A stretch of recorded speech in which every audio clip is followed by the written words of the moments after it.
만나서 반갑습니다. 박종화라고 합니다. 반갑습니다.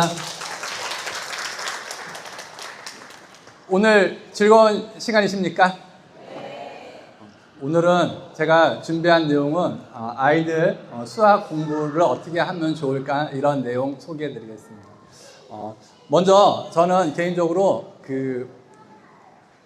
회사 같은 데 가가지고 강의하는 사람들 있잖아요. 신입사원들이 들어가면은 신입사원 교육받죠. 큰 회사는 대리가 1년에 몇 시간 교육받아야지 과장되고 막 이런 거 있잖아요. 그런 데 가서 강의하는 그런 직업에 있는 사람입니다. 근데 오늘은 제가 여러분들한테 수학적인 사고에 대한 이야기를 소개해 드리겠습니다. 제가 주로 하기 좋아하는 이야기는 이런 얘기 하는 거 좋아합니다. 자기 개발 같은 얘기죠. 여러분 성공하고 부자가 되려면 뭐가 필요합니까? 돈. 돈 많이 벌려면 뭐가 필요합니까? 돈이 필요합니까? 아무튼 저는 친구들하고 같이 맥주 한잔 하시면서 이런 얘기 하십니까? 저는 이런 얘기 하는 거 좋다고 생각합니다. 여러분 사람들의 이야기를 들어보면요, 성공은 열정이다, 성공은 습관이다, 성공은 도전이다, 개뿔 인생 운이다. 어떤 거 좋아하십니까? 아무튼 알아 생각해 보시고요. 열심히 하는 거랑 잘 되는 거랑 상관관계를 한번 따져볼까요? 상관관계. 여러분 성공하고 부자 된 사람들은 모두 다 열심히 노력한 사람들입니까? OX 퀴즈. 성공하고 부자 된 사람들은 모두 다 열심히 노력한 사람들이다. OX. 여러분 아름다운 세계관을 가지셔야 합니다. 일단 잘 된 사람들은 열심히 한 사람들입니다. 그렇죠? 이걸 부정하시면 안 돼요. 그러니까 사람들의 진짜 질문은 이게 아니고, 여러분 열심히 노력한 사람들이 모두 다 성공하고 부자가 됩니까? 이건 아니잖아요. 그러니까 내가 어떻게 하면 노력하지 않고 성공할 수 있을까? 이게 나의 질문이 아니라 내가 열심히 할 건데 나의 열심히 하는 게 어떻게 하면 더 큰 아웃풋으로 나한테 되돌아올 수 있을까? 이게 우리의 진짜 질문이죠. 저는 여기에서 우리가 무작정 열심히만 하는 게 아니라 뭔가 잘 되는 것을 의도적으로 고민하는 열심히를 해야 된다고 생각합니다. 제가 중요하게 생각하는 단어 하나 소개해드리면요, 무대뽀라는 단어 들어보셨습니까? 이 무대뽀라는 단어가 일본 말입니다. 이 대뽀가 총을 의미합니다. 조총. 1800년대를 넘어가면서 총이 이제 실용적으로 사용할 수 있는 무기가 됐습니다. 여러분 일본 사람들은 전통적으로 누가 싸웁니까? 사무라이. 사무라이는 뭘로 싸우죠? 칼로 싸우죠. 긴 칼 들고 막 싸우는데 누군가는 총 들고 팡 합니다. 게임이 어땠을까요? 게임이 안 됐겠죠. 1800년대 일본 사람들은 이걸 강하게 느낀 겁니다. 그래서 무대뽀는 안 돼, 대뽀가 있어야 돼, 이렇게 얘기했는데 약간 와전돼서 야, 무대뽀 정신을 발휘해, 사람들이 이렇게 얘기하는 거죠. 근데 여러분 철저하게 생각해 보시는 게, 지금 제 이야기 공감되십니까? 칼의 시대는 끝났어, 총의 시대야, 이런 거를 느끼는 사람들이 요즘도 비슷한 걸 사람들 느낍니다. 요즘에 대뽀가 뭔 것 같습니까, 여러분? 어떤 분은 AI, 어떤 분은 나름대로 막 그런 게 있으시겠죠. 저는 그게 있어야 된다고 생각합니다. 내가 하는 일에서도 남들이 다 이렇게 하는데 그 사람들한테 야, 칼의 시대는 끝났어, 이제 총의 시대야 하고 내가 내밀 만한 거가 있어야 된다고 저는 생각합니다. 저는 이게 굉장히 리더는 고민해야 된다고 생각하는데요. 여러분 1700년대, 1800년대 조선의 젊은이하고 일본의 젊은이하고 누가 공부 열심히 했을까요? 둘 다 열심히 했겠죠. 둘 다 열심히 했을 텐데 조선의 젊은이하고 일본의 젊은이는 공부하는 과목이 좀 달랐을 것 같습니다. 둘 다 열심히 공부했는데 공부 과목이 달랐는데, 한 나라는요 계속 몽둥이 들고 싸웠는데 한 나라는 전투기 띄웠습니다. 조선하고 일본이요 전쟁을 했는데 그 전쟁에서 아깝게 져가지고 나라 빼앗긴 거 아닙니다. 그냥 자연스럽게 나라가 넘어간 겁니다. 너무 격차가 심하게 됐으니까요. 그러니까 생각해 보시면은 우리가 지금 뭐 해야 될까요? 오늘 무슨 과목 공부하러 왔죠? 다시 한번 해볼게요. 저희가 지금 우리가 뭘 해야 될까요? 그렇죠. 수학 공부 열심히 해야겠죠.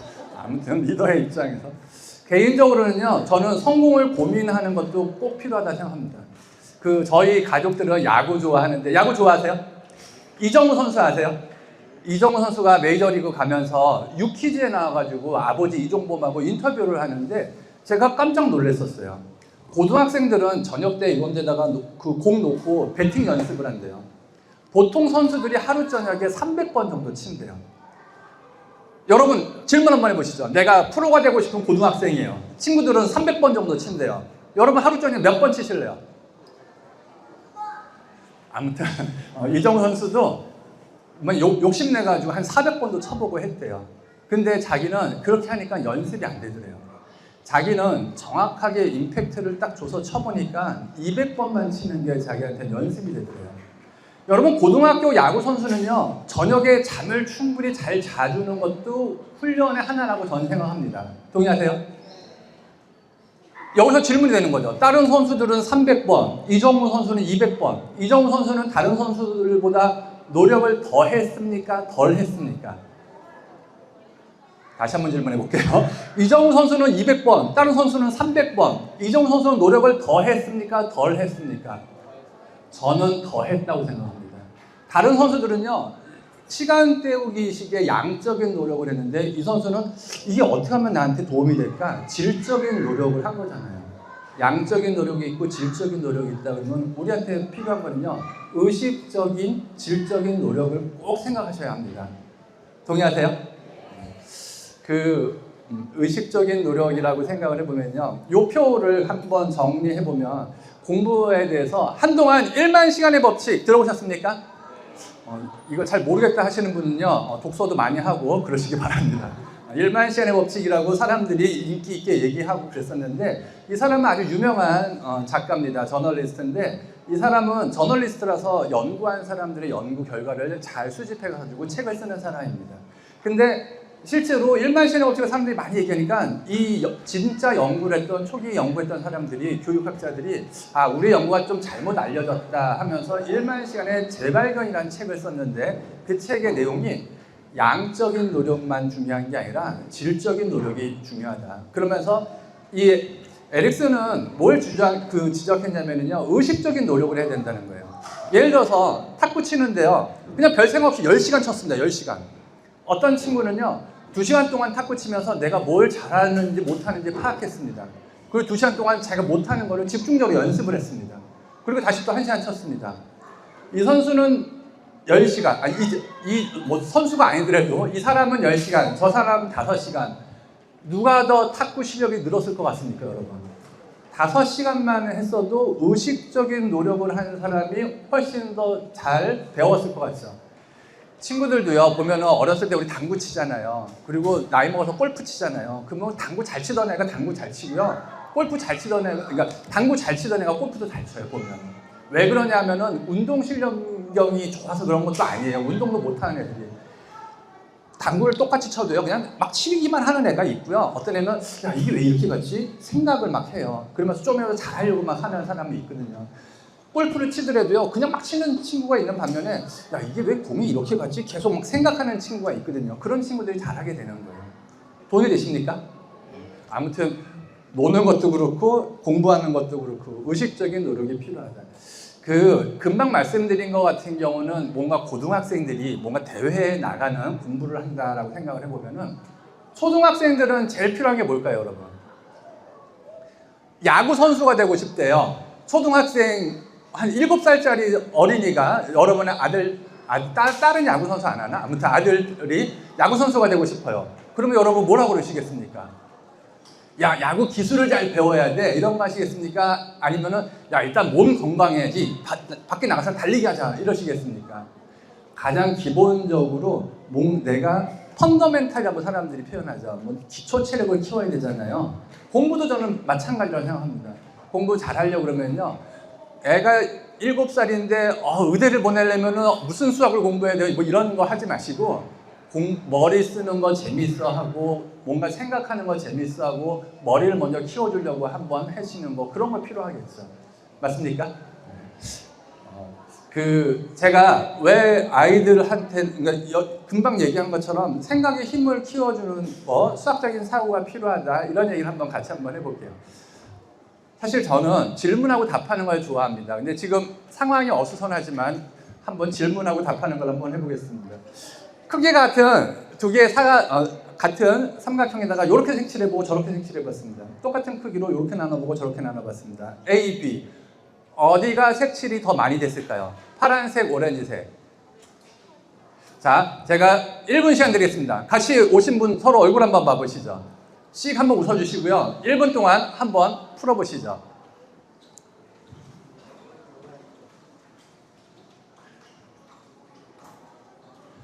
이 경험하는 거니까 한번 해보시면 좋을 것 같아요.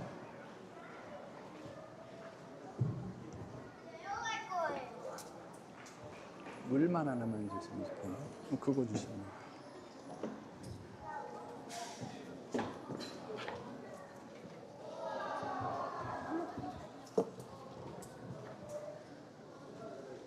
경험하고 계시는 거죠?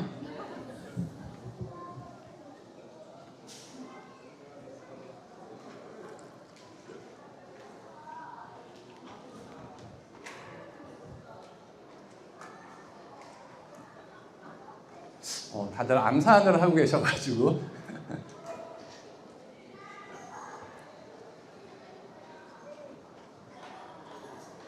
A, B 어디가 더 크죠? 자, 이거 그냥 한번 얘기 한번 해보겠습니다. 보시면은요, 9개 중에 6개가 색칠되어 있습니다. 맞습니까? 오른쪽에 오렌지색은 16개 중에 10개가 색칠되어 있습니다.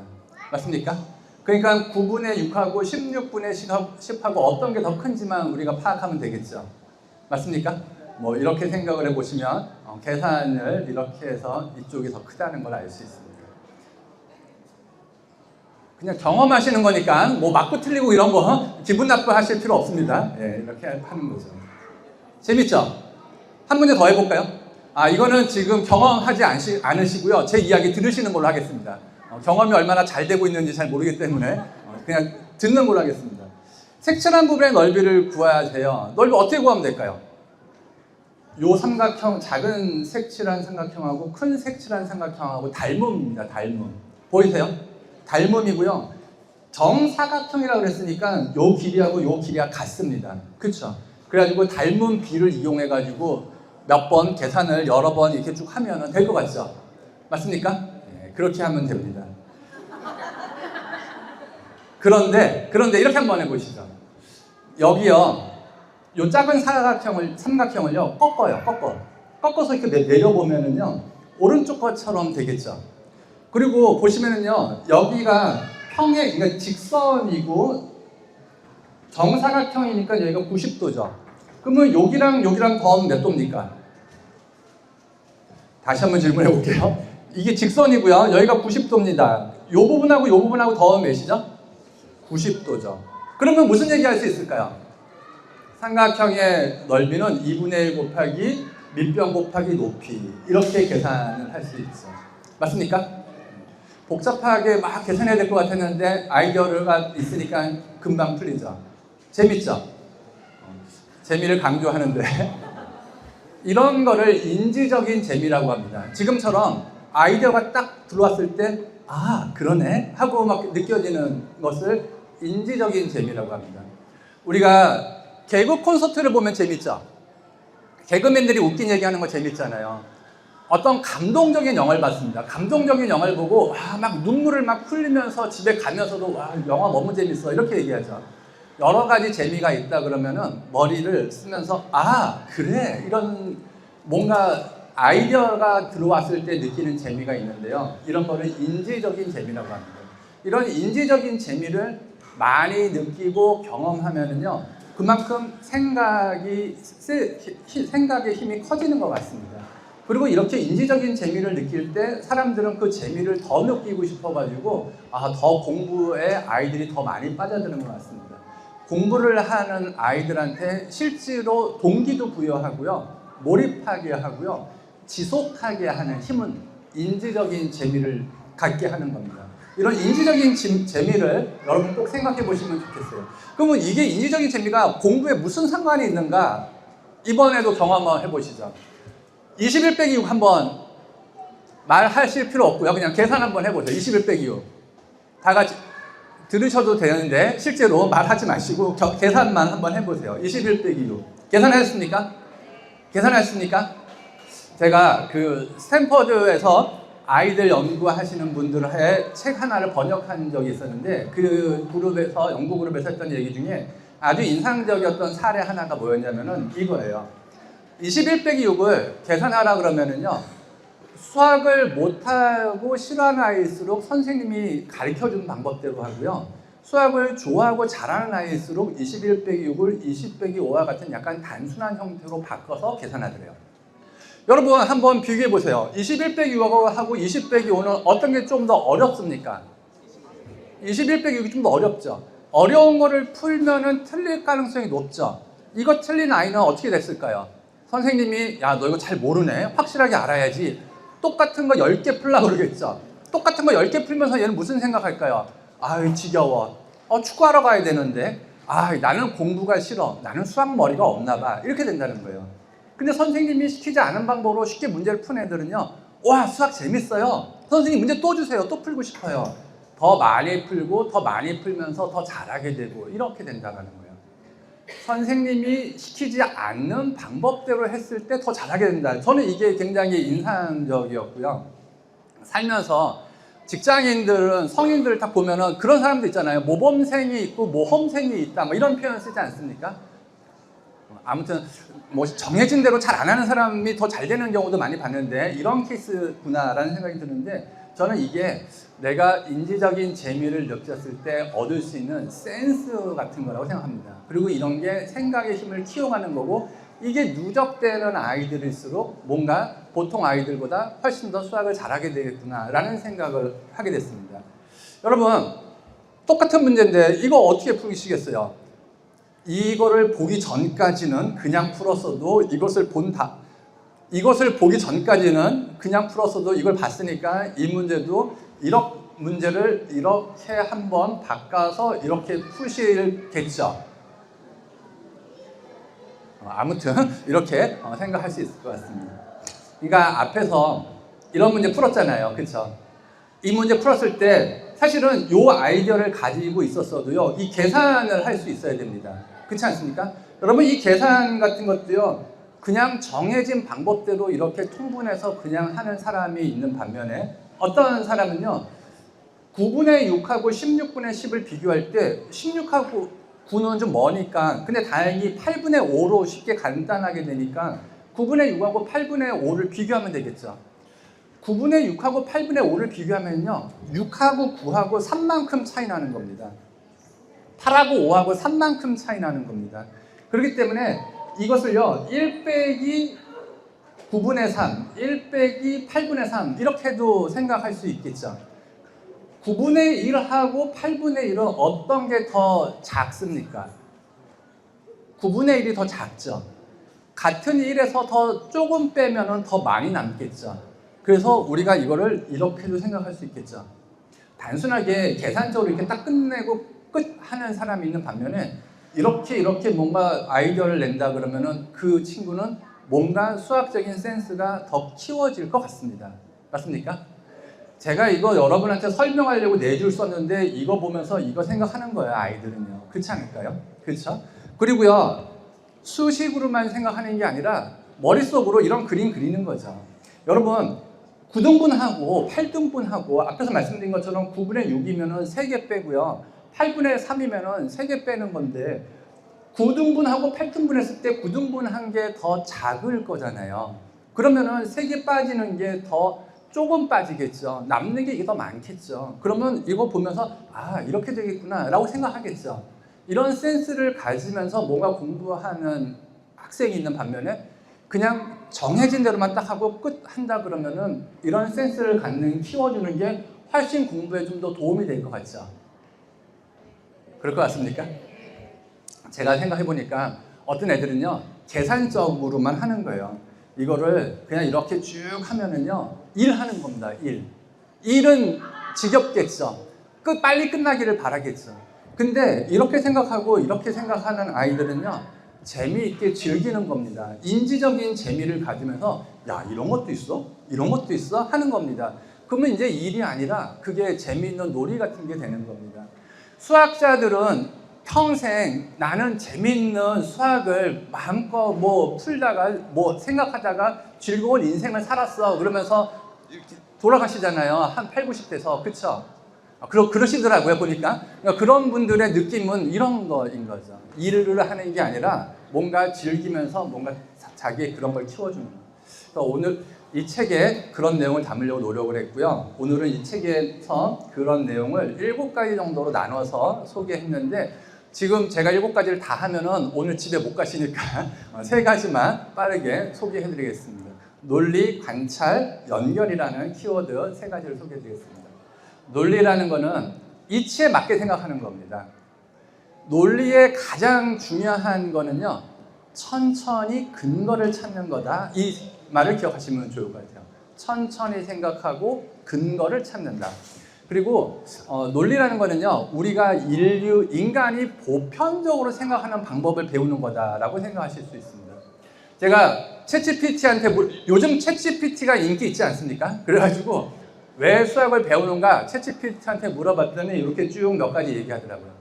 이게 아마 질문하는 사람에 따라서 다른 대답을 내놓을 가능성이 높습니다. 그러니까 여러분이 질문한다고 똑같은 답을 내놓을 건 아니겠지만 저한테는 이만큼 내놨는데 수학 왜 배우냐 했더니 생각의 힘을 키우는 거래요. 이게 아마 인간이 하는 보편적인 생각의 방법을 배우는 거다라고 얘기하는데 논리라는 키워드랑 아주 밀접한 관련이 있습니다. 논리. 유명한 심리학자 카너만이라는 2002년에는 노벨 경제학상을 심리학자가 받았습니다. 이 카너만이라는 분이 심리학자인데 노벨 경제학상을 받으면서 아마 그 세상에서 가장 유명한 경제학자 중에 한 분인데 이분은 이 책을 통해서 말씀하시는 게 우리의 생각은 크게 2가지라고 얘기하더라고요. 이분은 시스템 1, 시스템 2 이렇게 얘기했는데 그냥 우리가 생각하기 좋게 생각하면요, 빠른 생각이 있고 느린 생각이 있다라는 거예요. 근데 인간은 빠른 생각에 맞춰져 있는데 공부하고 배우고 우리가 학습하는 거는 느린 생각을 배우는 거래요. 그래서 빠르게만 생각하는 것에서 끝나지 말고 천천히 느린 생각을 좀 더 해보자. 이게 가장 기본적으로 논리적으로 생각한다. 이렇게 생각하시면 좋을 것 같습니다. 세상에서 가장 짧은 천재 테스트라고 어떤 분이 이야기하는 걸 본 적이 있습니다. 이 이야기를 하신 분도 유명한 심리학자였었는데 할까요 말까요? 1분의 시간을 드리겠습니다. 그러니까 경험하는 그 다음서부터 나오는 건 하지 않겠습니다. 이거는 그냥 경험하는 거니까 1분만 같이 한번 해보시죠. 제가 읽어드리겠습니다. 어떤 기계 5대가 5분 동안 컵 5개를 만듭니다. 이 기계 100대가 동시에 작동하면 100개의 컵을 만드는데 몇 분 걸릴까요? 야구 방망이와 공이 합쳐서 11,000원입니다. 방망이는 공보다 10,000원 더 비싸다고 합니다. 공 얼마일까요? 연못의 연꽃이 매일 2배씩 넓어집니다. 연꽃이 48일 만에 연못을 가득 채웠습니다. 연꽃이 연못의 절반을 덮은 날은 언제일까요? 자, 1분 시간 드릴게요. 같이 오신 분들끼리 서로 얼굴을 한번 봐보시죠. 서로 옆에 분, 같이 오신 분들 서로 얼굴 한번 보시고 씩 웃으시면서 1분만 같이 한번 해보시죠.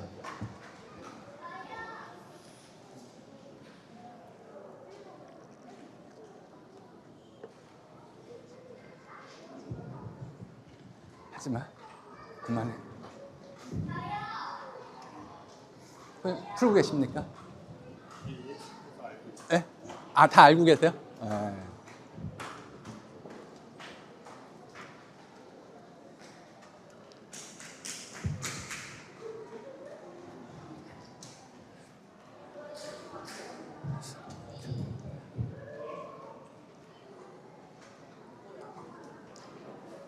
그냥 경험하는 거니까 한번 해보시면 좋을 것 같습니다. 다른 사람한테 이야기하지 말고 혼자서만 하셔도 좋습니다. 괜히 말했다가 틀리면 안 되니까.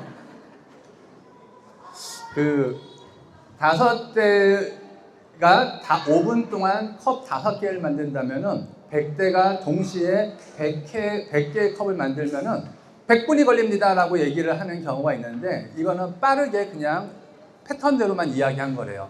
따져보시면은요, 5분이 걸린다는 걸 알 수 있죠. 맞습니까? 설명은 자세하게는 하지 않겠습니다. 그리고 야구 방망이와 공이 합쳐서 11,000원입니다.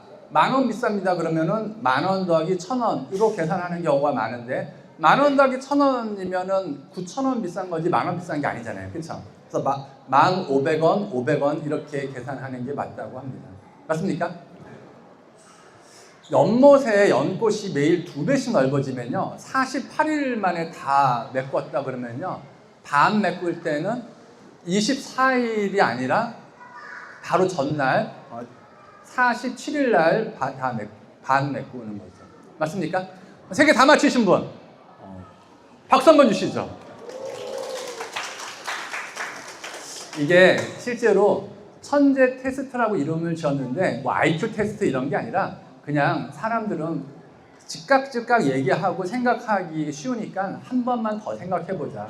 논리적인 사고의 비결, 잠깐 5초만 더 생각하자, 이런 거라고 생각하시면 좋을 것 같습니다.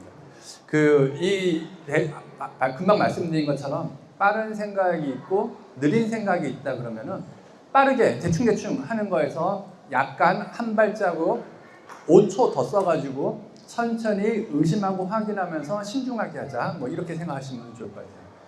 맞습니까? 가끔 어떤 제가 유튜브 이렇게 돌리다 보면은 학원 선생님이 여러분 이거는 3초 만에 풀 수 있습니다 하고 막 풀어주시잖아요. 그분은 학생들한테 아이디어가 중요하다라고 이야기하시는 의미로 3초를 얘기하는 거지, 우리가 무작정 빨리빨리 막 얘기하는 거는 올바른 방법이 아닌 겁니다. 그쵸? 약간 천천히 잠깐 5초만 이렇게 더 하시면 좋을 것 같습니다. 그러니까 느린 생각하는 게 수학 공부다, 이렇게 생각하셔도 좋을 것 같아요. 수학은 고대 그리스에 수학이 있었습니다. 고대 이집트, 중국, 인도에는 더 발전된 형태의 수학이 있었습니다. 근데 지금 우리가 사용하는 수학은 고대 그리스에서 온 겁니다. 고대 그리스 수학의 특징은요, 증명입니다. 이미 옳다고 확인된 A라는 근거를 바탕으로 새로운 B가 옳은지 틀린지 확인하는 것. 이 방법을 고대 그리스 사람들은 썼는데요. 이 증명을 하고 논리적으로 따져보는 거를 고대 그리스 사람들은 수학에다가 적용했습니다. 저는 개인적인 생각으로 이게 고대 그리스의 민주주의와 밀접한 관련이 있다고 생각합니다. 민주주의가 있었기 때문에 이런 수학이 발전했고, 이런 수학 때문에 민주주의가 더 발전한 거죠. 근데 판단의 근거를 찾는 게 논리이고 수학이다, 이 말을 기억하시면 좋을 것 같아요. 예를 들어서 한번 생각해 볼까요? 여러분, 모든 사각형의 내각의 합은 360도입니다. 맞습니까? 다시 한번 질문해 볼게요. 모든 사각형의 내각의 합은 360도입니다. 맞습니까? 왜 그렇죠? 그렇죠. 모든 사각형은 삼각형 2개로 나눌 수 있는데 삼각형 하나의 내각의 합이 180도이기 때문에 180도 곱하기 2는 360도다, 이렇게 얘기하는 겁니다. 이미 우리가 알고 있는 삼각형의 내각의 합이 180도라는 근거를 바탕으로 새로운 내용, 사각형의 내각의 합이 360도라는 결론을 내거나 뭔가 확인하는 것, 이게 논리적인 접근, A니까 B다, 이게 논리적인 접근입니다. 그럼 그 다음에는 이건 왜 그렇지 하면 더 앞으로도 갈 수 있겠죠. 오늘 여기까지 했습니다. 그럼 내일은 여기서부터 시작해도 될까요? 다시 한번 질문해 볼게요. 오늘 A는 B고 B는 C고 C는 D다까지 했어요. 그러면 내일은, 그러면 D는 E다서부터 D서부터 시작해도 됩니까? 될까요? 그냥 이야기로 하겠습니다. 모든 학문은요, 오늘 여기까지 했다고 여기서부터 시작하는 학문이 없습니다. 노벨 경제학상을 2020년에 노벨 경제학상을 받은 이론이 금년 우리나라에 적용될 수 있을까요? 보장이 없죠. 근데 수학은요, 절대적이고 보편적인 진리입니다. 어저께까지 증명했으면요, 오늘은 여기서부터 시작해도 되는 겁니다. 이게 사람들이 수학이 갖는 가장 큰 매력으로 생각하는 거죠. 절대적인 진리를 추구하는 그런 겁니다. 그렇게 생각하시는 거죠? 예. 그래서 이제서부터 여기서부터 생각하시면 됩니다. 그러니까 A야, 이게 수학이 아니고 B니까 A야 라고 생각하시는 게 가장 올바른 생각이라는 거죠. 왜 그렇지? 근거를 찾고 이유를 찾아야 되는 이유는요, 크게 2가지로 생각할 수 있는데, 첫 번째는 내 생각이 틀리지 않게 하기 위해서 근거를 찾으셔야 합니다. 2번째는 상대방을 설득하는 방법은요, 근거를 제시하는 겁니다. 이게 민주주의와 밀접한 관련이 있다고 제가 말씀드린 부분입니다. 상대방을 설득하는 방법, 근거를 제시해야 된다. 예를 들어 한번 생각해 보시죠. 여러분, 화면에 버스가 있습니다. 이 버스가 달리고 있습니다. 이 버스는 여러분이 보시는 방에서 오른쪽으로 갑니까? 왼쪽으로 갑니까? 다시 한번 질문해 볼게요. 화면에 버스가 있습니다. 달리고 있습니다. 이 버스는 여러분이 보시는 방에서 오른쪽으로 갑니까? 왼쪽으로 갑니까? 오른쪽으로 한다, 오른쪽. 왼쪽으로 한다, 왼쪽.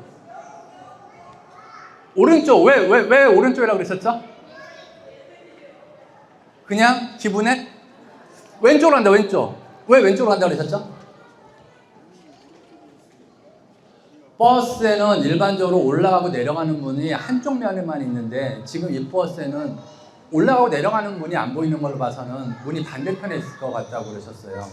그리고 이 버스가 대한민국 도로에 있다면 이 버스는 우리가 보는 방에서 분명히 왼쪽으로 갈 것 같다. 이렇게 말씀하셨습니다. 동의가 되십니까? 박수 한번 주시죠. 지금 설득당하셨죠? 왜 설득당하셨습니까? 근거가 내가 나도 알고 너도 알고 있는 근거를 제시했기 때문에. 맞습니까? 근거를 제시하셔야 합니다. 여러분, 캡틴 아메리카랑 아이언맨이 싸우면 누가 이깁니까? 토르하고 헐크하고 싸우면 누가 이깁니까? 블랙 위도우, 이 이름도 잘 모르는데 블랙 위도우하고 호크아이하고 싸우면 누가 이깁니까? 아무튼 누가 이긴다라고 얘기하려면 뭐가 필요해요? 근거를 제시하셔야 되는 거죠. 그렇죠? 근거를 제시해야 합니다. 제가 이걸 챗GPT한테 물어봤더니요, 상황에 따라서 막 얘기하더라고요. 그리고 실제로 영화에서 싸운 적도 있었는데 그때는 이런 상황이었고 만화에서는 이런 상황이었고 막 이렇게 얘기하더라고요. 훨씬 더 설득력 있죠. 이 질문의 수준이 제가 질문하는 것보다 이 친구가 얘기한 게 훨씬 더 설득력 있지 않습니까? 아무튼 이렇게 그 판단의 근거를 갖는 거, 이게 논리적인 사고의 핵심입니다. 첫 번째, 천천히 생각한다. 두 번째, 근거를 찾는다. 오늘 아이가 바깥에 나갔는데 엄마가 야, 우산 가져가 이렇게 얘기하는 거랑 야, 우산 가져가 뉴스에서 비 온대 이렇게 얘기하는 거랑 어떤 말이 훨씬 더 설득력 있습니까? 두 번째 훨씬 더 설득력 있죠. 어떤 말이 논리적인 구조를 갖는 것 같습니까? 두 번째죠. 아이들한테 항상 논리적인 구조를 갖고 대화해 주시면 정말 좋겠습니다. 그쵸? 엄마는 두 번 얘기하잖아? 너무 많이 들어가지고 이렇게 안 내! 막 그러면서 눈부터 커지고 막 이러지 마시고 근거를 갖고 이야기하는 것, 이런 게 필요한 것 같습니다. 이런 거잖아요. 여자 개그맨 중에서 이수지가 제일 예뻐요. 이런 얘기를 하고 2025년 7월 홍대에서 성인 남녀 1000명한테 인터뷰를 했습니다. 사람들은 이수지를 가장 웃긴 여성 개그맨을 뽑았습니다. 어떤 말이 좀 더 설득력 있습니까? 두 번째가 훨씬 더 설득력 있죠. 왜 설득력 있어요? 근거를 제시했기 때문에. 그러니까 A야 이런 거가 아니라 A니까 B야 이런 거죠. 여러분 수학의 정서 공부하셨습니까? 수학의 정석의 공부는 안 해도 한 3장 정도, 한두 장은 보잖아요. 다, 그쵸? P야 이렇게 나옵니까? 아니면 P니까 Q야 이렇게 나옵니까? 기억나시죠? P니까 Q야. 아무튼 논리 그런 겁니다. 두 번째 키워드는요, 관찰에 대한 키워드를 소개해드립니다. 보는 거 잘 살펴보는 게 관찰인데, 보는 거는요, 수동적으로 보는 게 있고 의도적으로 적극적으로 보는 게 있다 그러면 관찰은 의도적으로 적극적으로 보는 겁니다. 이것도 제가 챗GPT한테 아까 전에 질문했던 내용 중에 두 번째를 보면은요, 수학은 우리의 일상의 문제를 해결한다라고 얘기합니다. 문제 해결에 가장 중요한 게 관찰입니다. 동의하십니까? 기업에서 일어나는 문제, 개인적으로 일어나는 문제, 인간 사회에서 일어나는 문제의 원인을 파악하고 해결책을 찾는데 가장 중요한 게 왜 그런 일이 일어났지 하고 잘 살펴보는 관찰입니다. 관찰에 대해서 생각해 보시면 좋겠습니다. 잘 살펴본다, 의도적으로 본다. 이게 잘 본다라는 뜻인데요. 제가 용문사라는 절에 갔다가 그 절에 어떤 이걸 뭐라 그러지? 현판이라고 그러죠. 현판을 봤는데 요 글씨가 눈에 확 들어오더라고요. 이게 관자인데 보니까 뭔가 부엉이가 먹이를 막 노려보는 듯한 그런 글씨체에서 그런 게 느껴지지 않습니까? 제가 이 글씨를 보고 야, 이 글씨는 진짜 잘 쓴 글씨구나 라는 생각을 개인적으로 한번 했는데 의도적으로 적극적으로 보는 거, 이게 관찰이다. 기억하시면 좋을 것 같습니다. 그러니까 IQ 테스트 같은 거 하잖아요. 그렇죠? 이게 IQ 테스트의 대표적인 문제입니다. IQ 테스트를 할 때는 말 같은 거 하지 않죠. 언어 때문에 약간 또 영향을 줄 수도 있으니까 전 세계인들이 공통적으로 보고 그냥 답하는 겁니다. 이런 문제 풀려면 어떻게 돼요? 잘 관찰하는 거죠. 잘 관찰. 잘 보고 파악하는 게 실제로 능력이다라고 생각하기 때문에 IQ 테스트에도 이런 문제가 많고요. 그리고 회사에서 직원들 뽑을 때 이런 시험 같은 거 보지 않습니까? 인적성 검사 뭐 이런 이름으로 보는 시험도 주로 이런 거 하는 겁니다. 잘 파악하는 사람이 일도 잘한다 생각하는 거죠. 다음이 뭐죠? 7번. 왜 7번이죠? 이쪽 거 더하고 이거 더해서 이거 더하고 이거 더해서 이거 더해서 이거 7번 맞습니까? 박수 한번 주시죠. 아무튼 제가 영어는 잘 못하는데 우리가 본다를 C라고 하잖아요. IC 그러면은 알겠다 이런 뜻이죠. 기억나십니까? IC 그러면 알겠다 이런 뜻이거든요. 근데 IC가 I know라는 뜻인데, 그쵸? 근데 영어 뉘앙스로 I know 그러면은요, 그거 이미 알고 있는 거야 이런 뜻이래요. I see 그러면요, 너 말을 들으니까 이제 알겠다 이런 뜻이래요. 예를 들어서 내가 이쪽으로 가려는데 어떤 사람이 그쪽에 차가 막혀 있어요. 그래가지고 일로 돌아가야 돼요 라고 얘기하면은 I know라는 말로 시작하면은 내가 원래 알고 있었다 이런 뜻이고요. I see라는 말로 시작하면은 그래? 너 말을 들으니까 내가 이제 알겠다 이런 뜻이래요. 그러니까 I see라는 말이 뭔가 알아간다, 알게 되었다 이런 뜻이라는 거죠. 그래서 뭔가 보는 것이 알게 한다라는 굉장히 좋은 메시지를 주는 것 같더라고요. 이 문제는 여러분 풀지 마시고 그냥 같이 한번 다 같이 보는 걸로 하겠습니다. x의 크기를 구하세요. 이게 초등학교 수학 문제입니다. 초등학교 수학 문제니까 뭔가 피타고라스의 정리 이런 거 쓸 필요 없는 겁니다. 복잡한 벡터 이런 거 하는 거 아니고 그냥 우리가 알고 있는 삼각형의 내각압은 180도예요. 이등변 삼각형은 각도가 같아요. 이런 거 정도로만 푸는 겁니다. 이 문제 풀려면은요, 같이 한번 보시죠. 문제가 이렇게 푸는 겁니다. 먼저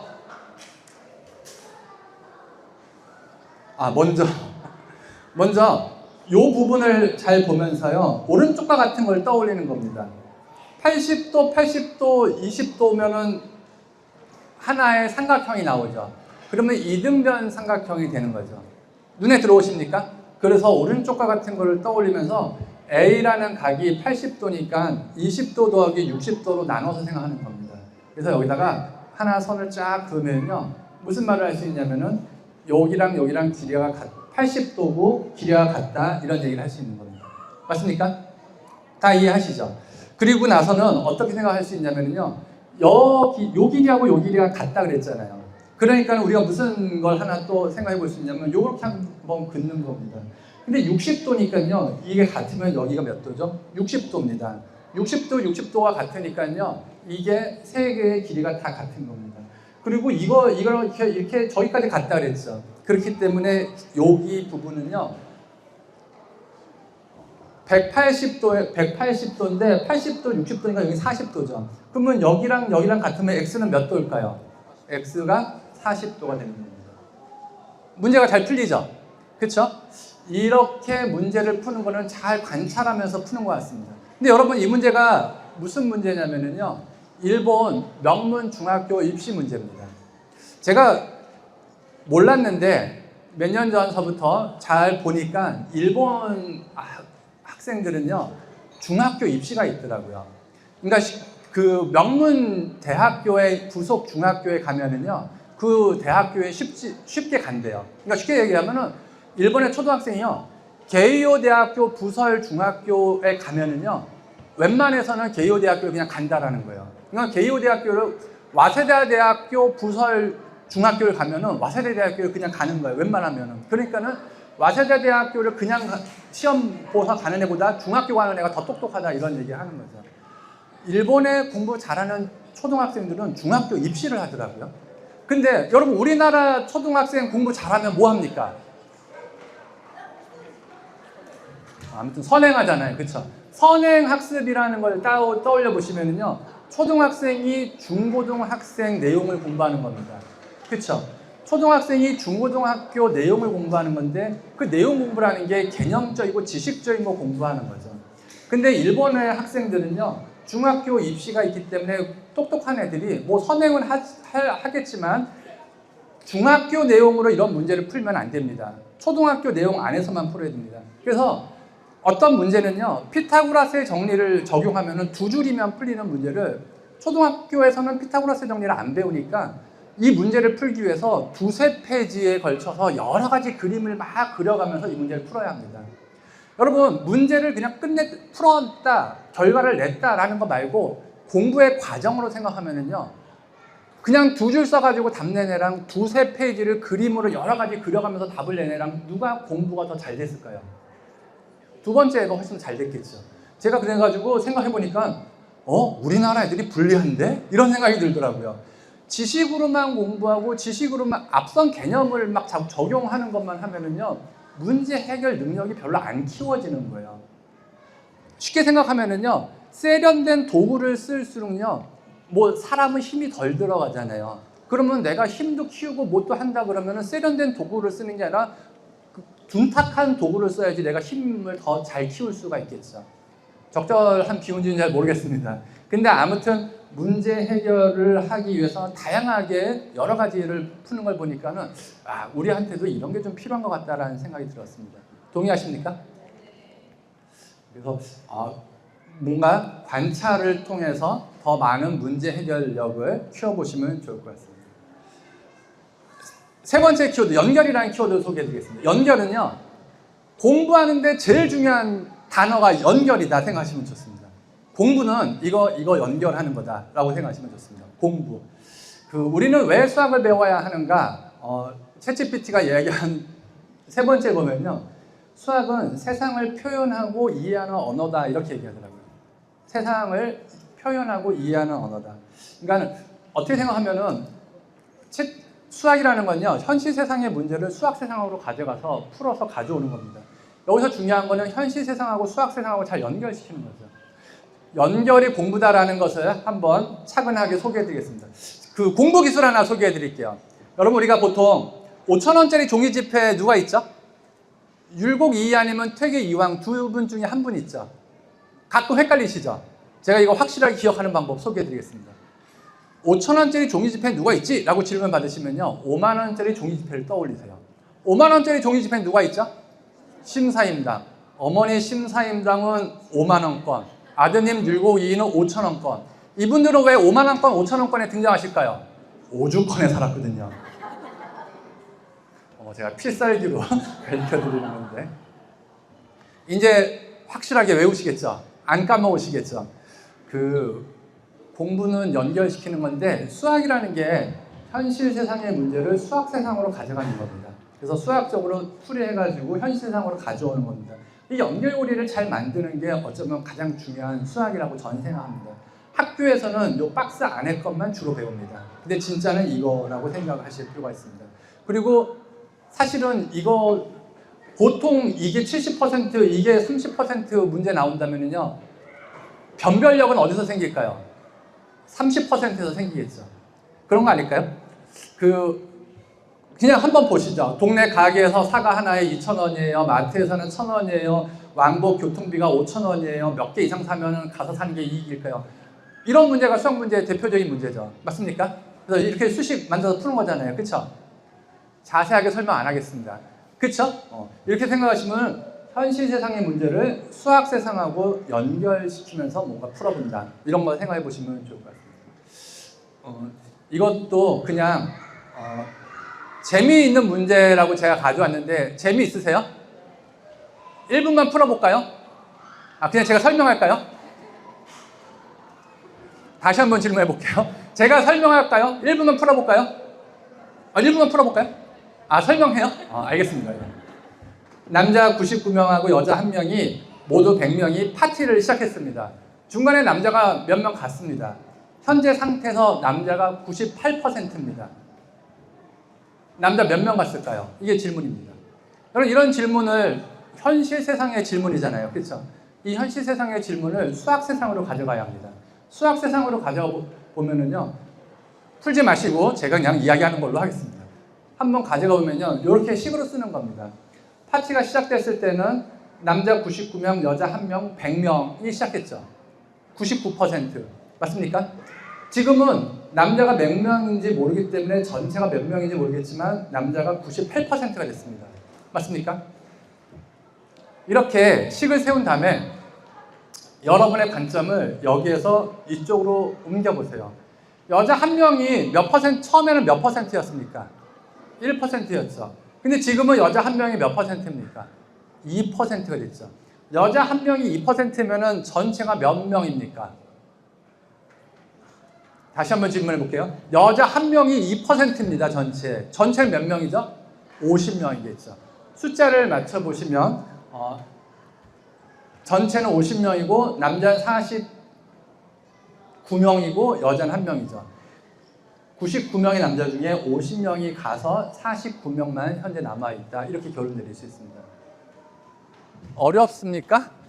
그렇진 않죠? 네. 아무튼 이렇게 생각을 해보시면요. 식으로 만들어서 처리한다. 현실 세상의 문제를 수학 세상에 가져간다. 이게 가장 기본적인 연결입니다. 이 연결을 잘하는 것, 이게 우리가 수학을 배우는 방법이다 라고 생각하실 필요가 있습니다. 그 연결이라는 것은 창의성에서도 아주 중요한 키워드입니다. 고등학생들이 배우는 공통 국어 교과서가 있습니다. 비상교육이라는 교과서의 28페이지에 창의성의 오해와 진실이라는 내용이 소개되어 있는데 여러분 이 내용이요 제가 쓴 책을 인용하고 있는 거라서 제가 쓴 책이 교과서에 인용되고 있다는 걸 자랑하려고 지금 이 한 페이지 넣었습니다. 이 창의성의 오해와 진실을 한번 소개하면은요 번뜩이는 아이디어, 천재적인 발상이 있다라고 사람들이 생각하는 게 오해고요. 창의성이라는 거는 오랜 생각의 노동이 있다. 생각의 노동이 어느 순간 발현된다. 이렇게 생각하시는 게 현실적인 생각이라는 겁니다. 그리고 실제로 이것을 발현시키는 가장 좋은 방법은요. 연결되는 겁니다. 다른 사람하고 이야기하고 소통하면서 연결시킨다. 이런 경험 있죠. 나의 문제랑 전혀 다른 저 친구의 고민, 문제 해결 이야기를 딱 들었을 때 아 그래 나도 그렇게 하면 되겠네 뭐 이런 식으로 문제가 해결되는 경험 있으시죠?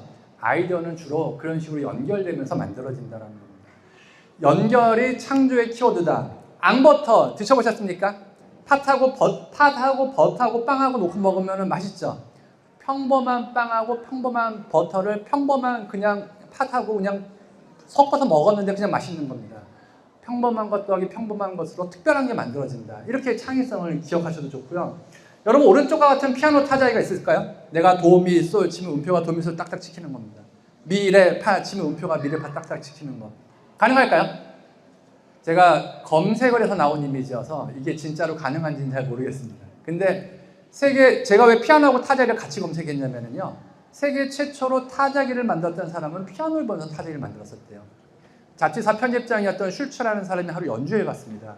피아니스트가 건반을 딱 누르면 건반하고 연결되는 망치가 줄을 땅 쳐서 소리가 싹 나는 장면을 보면서 이 사람은 잡지사 편집장이었으니까 내가 알파벳 ABCD를 딱 누르면 연결되는 망치가 종이를 땅 쳐서 알파벳 ABC가 싹 써지는 그런 기계를 만들면 좋겠다라고 생각하고 우리가 알고 있는 세계 최초의 타자기를 만들었던 겁니다.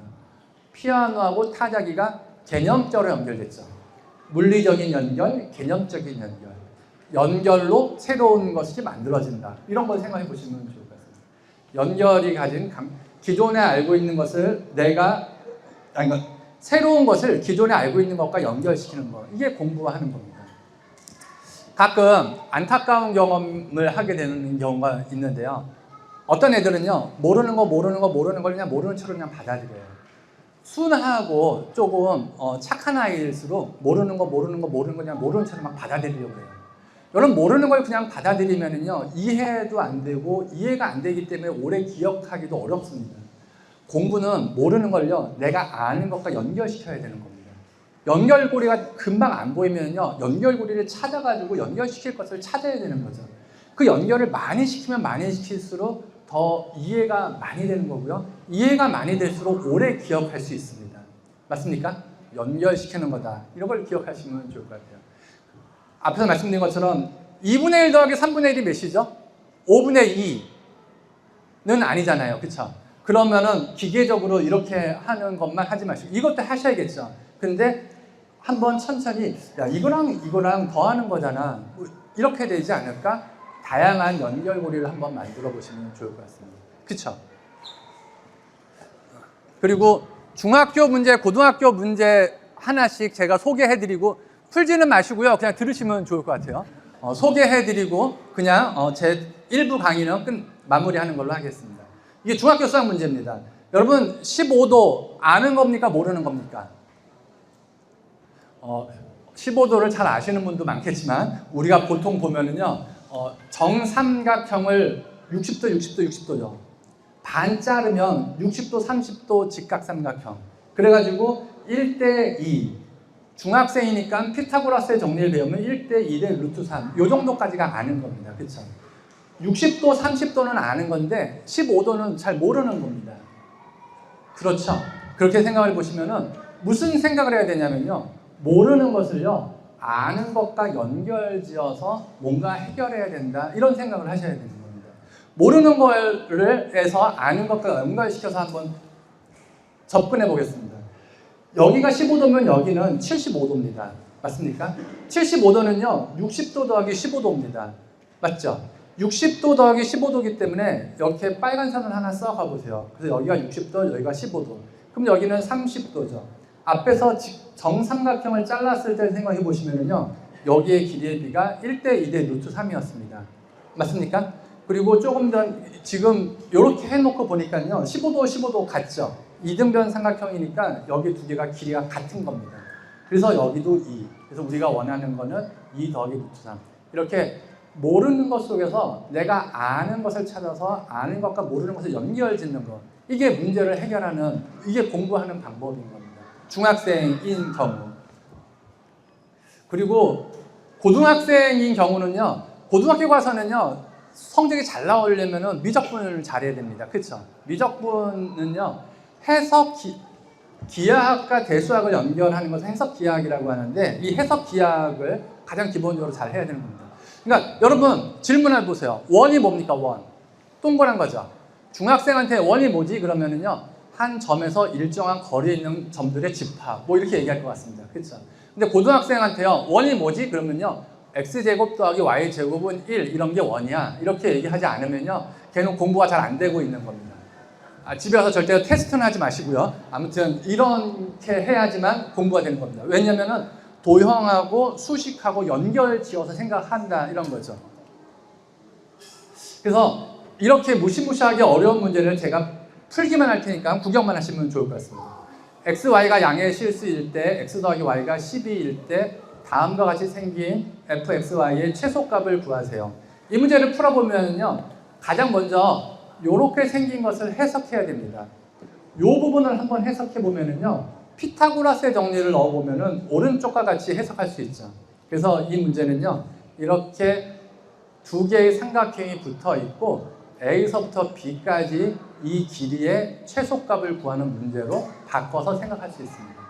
여기에서 x 더하기 y는 12라 그랬으니까 이 부분이 12고요. 2하고 3 더하면 5죠. A에서 B까지 가는 최단 거리는요, 직선으로 가는 겁니다. 그렇죠? 그러니까 13이 가장 최단 거리가 되는 겁니다. 여러분한테 특별하게 이야기하려고 하는 게 아니라 이렇게 연결시켜서 생각하는 게 문제 해결이고 뭔가 공부다, 이렇게 기억하시면 좋을 것 같습니다. 2부를 준비하면서 질문을 이렇게 나누는 시간을 가지려고 하는데요. 일반적으로 많이 사람들이 하는 질문 몇 개를 먼저 가져왔는데 그거부터 소개해드리고 이야기를 시작할까요? 여러분 중복되면은 안 하셔도 되니까 한번 생각해 보시면 좋을 것 같습니다. 제가 자주 들었던 질문을 한 3가지 정도 소개하면은요. 첫 번째는 수학은 다 재능 아니에요? 수학 잘하는 애는 정해져 있는 거 아니에요? 라는 질문을 많이 들었습니다. 이런 질문 좀 되십니까? 두 번째는요, 수학 공부 어떻게 하면 잘할 수 있나요? 이런 얘기. 그리고 세 번째는 일반적인 공부 비결이 있을 것 같은데 공부 비결 하나만 알려달라, 이런 얘기를 제가 살면서 많이 들었습니다. 그래가지고 들은 얘기 하나, 제 준비한 답 하나 소개해드리겠습니다. 수학은 재능인가? 이라는 질문을 많이 들었었는데, 여러분, 과정이 중요합니까? 결과가 중요합니까? 이런 질문이 되더라고요. 캐롤 드웨이라는 유명한 심리학자가 했던 실험을 하나 소개하면은요, 너 정말 똑똑하구나 라는 칭찬을 받은 애랑 야, 넌 정말 열심히 하는구나 라는 칭찬을 받은 애랑은 성적이 그 다음에 극명하게 갈렸대요. 그러니까 이런 실험을 하는 거죠. 첫 번째 실험, 그러니까 시험 같은 걸 봐요. 무조건 웬만하면 다 90점 이상 나올 만한 시험을 본 다음에 아이들을 한 반 나눠가지고 반 정도의 아이들한테는 야, 너 정말 똑똑하구나 이렇게 칭찬해주고 나머지 반 정도의 아이들한테는 넌 정말 열심히 했구나 이렇게 칭찬을 해줬대요. 넌 정말 똑똑하구나 라는 칭찬을 받은 애들은요, 세상은 똑똑한 사람이 있고 똑똑하지 않은 사람이 있나 봐. 나는 똑똑한 사람에 속하니까 기분 좋네 라고 생각을 하게 된다는 거예요. 넌 정말 열심히 하는구나 라는 칭찬을 받은 애들은요, 세상은 열심히 하는 사람하고 열심히 안 하는 사람이 있어. 나는 열심히 하는 사람이야. 열심히 해야지 라는 생각을 하게 된대요. 그리고 그 다음에 약간 어려운 시험을 보기도 하고 시험을 볼 수도 있고 안 볼 수도 있고 선택하기도 하기도 하고 몇 가지를 해보면은요, 넌 정말 똑똑하구나 라는 칭찬을 받은 애들은요, 뭔가 도전적인 시험을 안 보려고 한대요. 왜 그럴까요? 똑똑한 사람으로 난 인정받았는데 괜히 시험 봐가지고 자식 똑똑한 줄 알았는데 멍청하군 이런 얘기 들으면 안 되잖아요. 그러니까는 도전적인 문제를 안 풀려고 그러고 회피한다라는 거죠.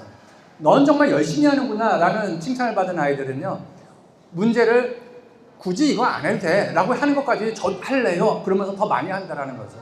실제로 6개월 1년 지나서 다시 시험을 봤더니 넌 정말 열심히 하는구나 라는 칭찬을 받았던 애들은 성적이 월등하게 높아졌고 넌 정말 똑똑하구나 라는 칭찬을 받은 애들은 성적이 나빠졌다는 거죠. 여러 번 이런 실험을 했는데 결과가 다 똑같았다 이렇게 얘기하면서 이분은 이것을 설명하는 단어로 고정 마인드셋, 성장 마인드셋이라는 단어로 설명합니다. 세상에 많은 것들은 고정되어 있어, 정해져 있어 라는 게 고정 마인드셋이라면요, 아니야, 변하는 거야, 키울 수 있어 라고 생각하는 게 성장 마인드셋이래요. 여러분, 수학 잘하는 애는 타고났습니까? 아니면은 타고나는 거 없고 누구나 다 잘할 수 있습니까? 라고 얘기했을 때, 야, 어느 집 봐봐, 엄마 아빠가 다 서울대면 걔네 집 애들도 다 서울대잖아. 엄마 아빠가 키가 크면은 그 집 애들도 다 키 크잖아. 다 유전이야, 유전 하고 생각하는 사람은 고정 마인드셋을 갖고 있는 거고요. 모든 것은 다 하기 나름이야. 한국에 태어난 애는 한국말 잘하고 한국말 하고, 미국에 태어난 애는 영어 하잖아. 그런 것처럼 상황에 따라서 내가 하는 거에 따라서 되는 거야 라고 생각하는 사람은 성장 마인드셋을 갖게 되는 거예요. 인생을 살아가는데 어떤 게 맞는지는 모르겠습니다. 근데 내가 어떤 마인드셋을 가지면 나한테 도움이 될까요? 성장 마인드셋을 갖는 게 나한테 도움이 되겠죠. 가끔 사람들은 얘기합니다. 그럼 재능이 필요 없는 겁니까? 라고 질문을 하시는 분도 계시는데요. 재능 분명히 있죠. 어떤 사람은요, 여러분 우영우라는 드라마 기억나십니까? 막 보면 다 외워요. 천재에 대한 가장 기본적인 게 그런 겁니다. 뇌의 한쪽이 망가져서 한쪽이 극대화되고 뭐 이런 사람들도 분명히 있는 겁니다. 근데 그런 사람하고 나하고 경쟁하는 게 아니잖아요. 그렇죠? 우리 아이가 경쟁하는 아이들은 일반적인 아이들인 거잖아요. 그냥 수학적인 천재들도 있겠죠. 그리고 그런 사람들이 소수 있습니다. 근데 그런 사람들은 우리하고 경쟁 상대가 아니잖아요. 달리기를 엄청 잘하는 애가 있는데 그 애가 나의 경쟁 상대라고 생각하지 않으시잖아요. 그렇죠? 아무튼 이런 올바른 마인드를 갖는 게 우리한테 필요한 것 같습니다. 동의되십니까? 그 과정이 있고 결과가 있으면은요, 공부라는 건 그런 것 같아요. 세상에 인과 법칙을 배우는 거죠. 보편적인 인간으로의 합리적인 사회를 구성하는 구성원이 되어가는 겁니다. 원인이 결과를 만든다, 뭐 이런 거 정도를 배우는 겁니다. 그냥 이상한 생각하는 게 아니고요. 그렇죠? 그렇게 생각해 보면은요, 원인이 결과 만든다 그러면은 어떤 과정이 결과를 만드는 겁니다. 내가 원하는 결과가 있으면은 그 결과가 일어날 만한 과정을 내가 발생시켜야 되는 겁니다. 맞습니까? 뭐 이렇게도 생각을 해보시면 좋을 것 같습니다. 두 번째, 수학 공부 어떻게 하면 좋을까라는 질문에는요, 초등학생하고 고등학생이 좀 다를 것 같습니다. 초등학생은 앞에서 소개한 것처럼 인지적인 재미를 많이 느끼게 좀 키워주시면 좋을 것 같고요. 고등학생은요, 당장에 정해져 있는 시간 안에서 게임을 하는 겁니다. 그렇기 때문에 뭔가 대회에 나가서 뭔가 치르는 사람처럼 전략적인 접근이, 의식적인 노력이 필요한 겁니다. 초등학생들이요, 그러니까 초등학생들은 장기 레이스라고 생각하면은 고등학생은 단기전이잖아요. 그쵸? 단기전을 치를 때랑 장기전을 치를 때는 다른 겁니다. 맞습니까? 그렇게 생각하시면서 초등학생들한테 너무 의대 가려면은 이런 거 해야 된대. 뭐 이렇게 하면은 이상한 거잖아요. 엄마, 아빠가 벌써 올바른 이게 생각 구조를 갖고 있지 않으면은 잘 안 되는 거 아닐까요? 뭐 그렇게 생각해 보시면 좋을 것 같습니다. 밑에 리더십 전략이라고도 써놨는데요.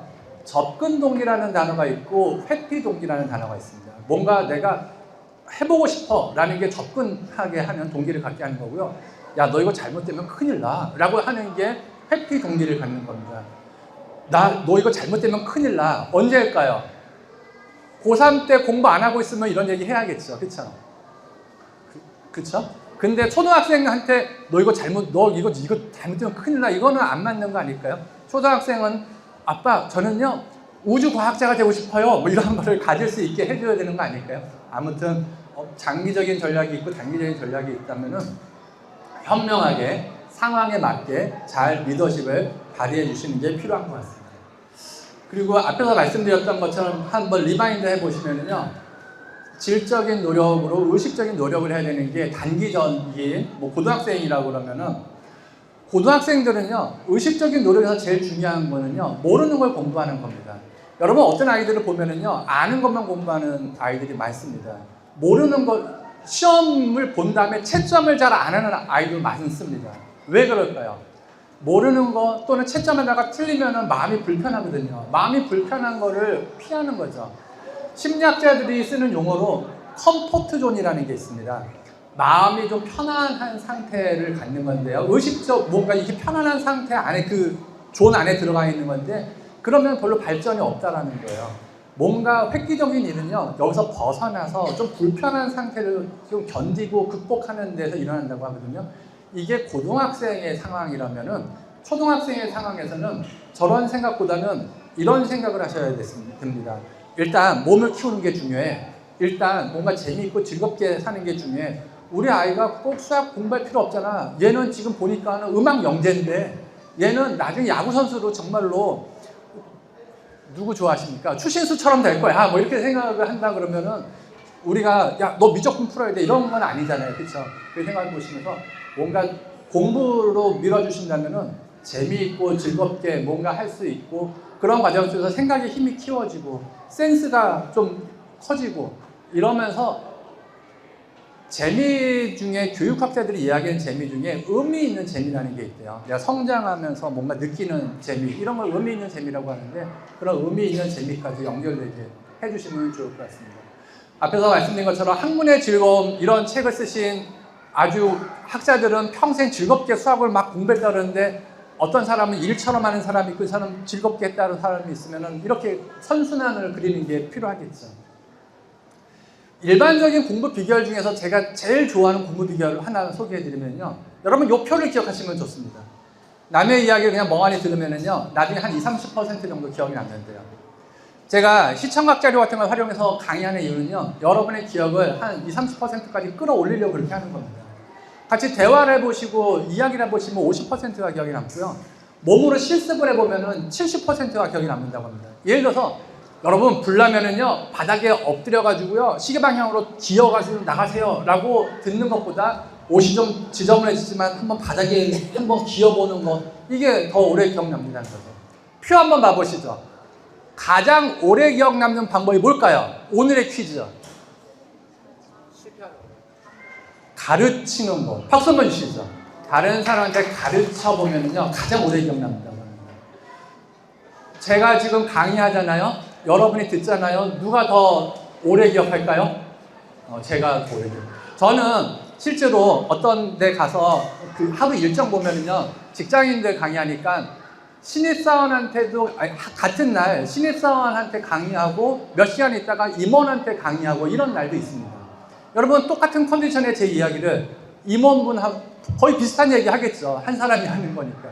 임원분하고 신입사원하고 제 얘기 누가 더 열심히 들을까요? 질문 한번 해볼게요. 임원분들하고요, 신입사원하고요, 제 이야기 누가 더 열심히 들을까요? 임원분들이 훨씬 더 열심히 듣습니다. 임원분들은 메모까지 하시면서 들으십니다. 왜 그럴까요?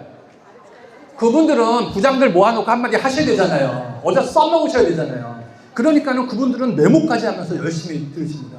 신입사원들은요, 그냥 참가하는데 의의를 갖고 그냥 올림픽 정신으로 앉아있는 거예요. 뭐 이런 거잖아요.